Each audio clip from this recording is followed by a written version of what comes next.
Keluar dari kota Madinah satu orang yang namanya seperti namanya Nabi Muhammad SAW, Muhammad bin Abdullah, dan dia dari turunan Nabi SAW juga. Kata Nabi SAW, akan keluar nanti ya, seseorang dari kota Madinah, dari keturunanku, yang namanya seperti namaku, Muhammad bin Abdullah, juga sama posternya, parasnya seperti aku, sama dengan Nabi SAW, persis alisnya, rambutnya, kulitnya dari turunan Nabi SAW, tapi dari asli kota Madinah. Sebagian ulama hadis mengatakan dari turunan Hasan radhiyallahu anhu ajmain. Intinya kata Nabi SAW, akan keluar nanti dari kota Madinah, tapi akhlaknya bukan seperti akhlakku. Tentu tidak mungkin ada orang yang sama dengan akhlak Nabi SAW. Kata Nabi SAW, Allah mengubah dia dalam sehari semalam. Tiba-tiba berubah menjadi orang baik dalam sehari semalam, jadi orang faham agama. Lalu orang-orang pun akan datang kepadanya dari masyarakat Madinah berkata, engkau adalah turunan Rasulullah SAW, pimpinlah kami berperang melawan Dajjal. Maka dia pun menolak. Dia menolak awalnya, kemudian dia menuju ke Mekah, diikutin dengan 300 orang pertama dari kota Madinah. Sampai di Mekah, setelah selesai dia tawaf, maka seluruh muslimin menunjuknya sambil mengatakan, engkau harus memimpin kami. Dan orang ini punya julukan Mahdi, dikenal dengan Imam Mahdi. Inilah tanda-tanda kiamat yang kedua. Setelah Dajjal keluar, buat kerusakan di muka bumi tadi selama 40 hari itu atau setahun lebih, kemudian keluarlah tanda-tanda kiamat kedua pada saat dia sudah tiba di kota Babulut di Israel. Keluarlah si Mahdi ini.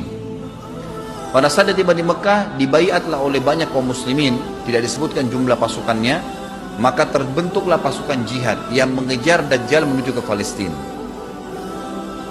Lalu keluar tanda-tanda kiamat 3, langsung berentetan semua.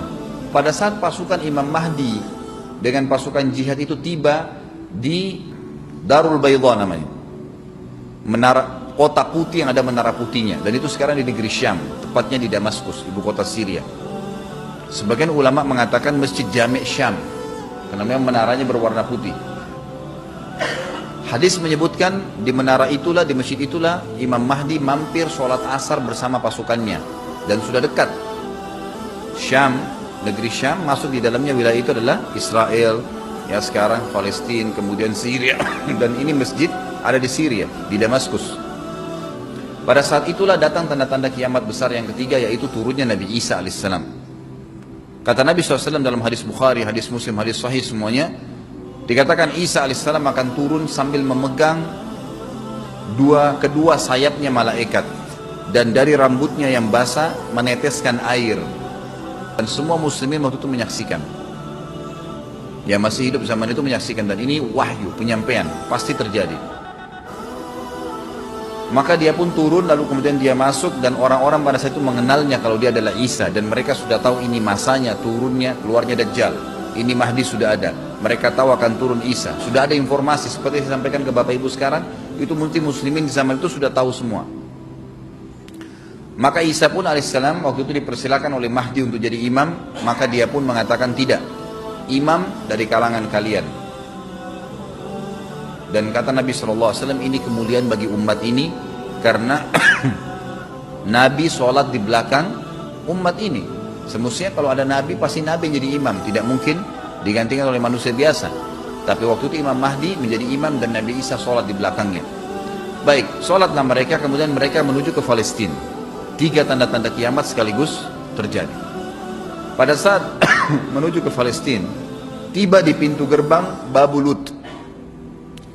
Dan di wilayah Babulut ini, kata Nabi SAW, nanti Isa akan masuk dan membunuh Dajjal.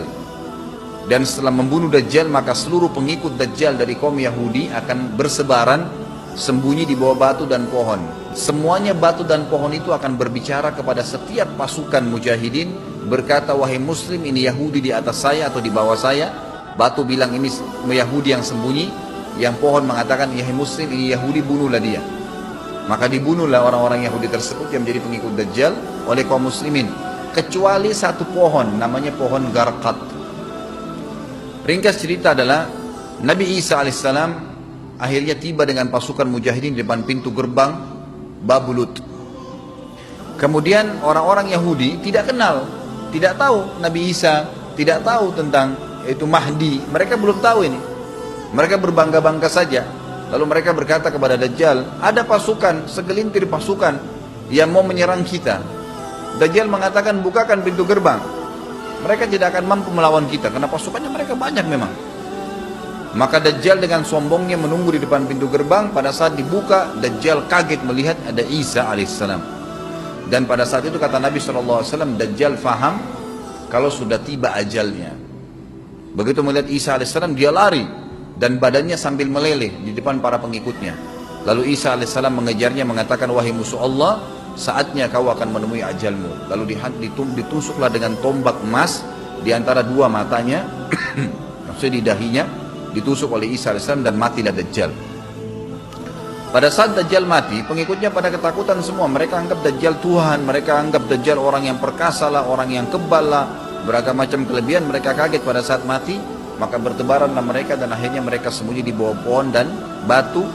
Lalu Nabi Isa alaihissalam memimpin di muka bumi, dan kata Nabi SAW, pada saat itu Islam, agama Islam yang dibawa oleh Nabi SAW akan masuk ke semua rumah di muka bumi, gak tersisa. Satu dunia ini semuanya Islam. Hadis sahih, kata Nabi SAW, Islam akan masuk ke setiap rumah, bi'izzil aziz au bidhilli dhalil, dengan kemuliaan atau terhina. Yang tidak mau terima dibunuh. Nggak ada lagi penolakan terhadap Islam. Itu hadis sahih.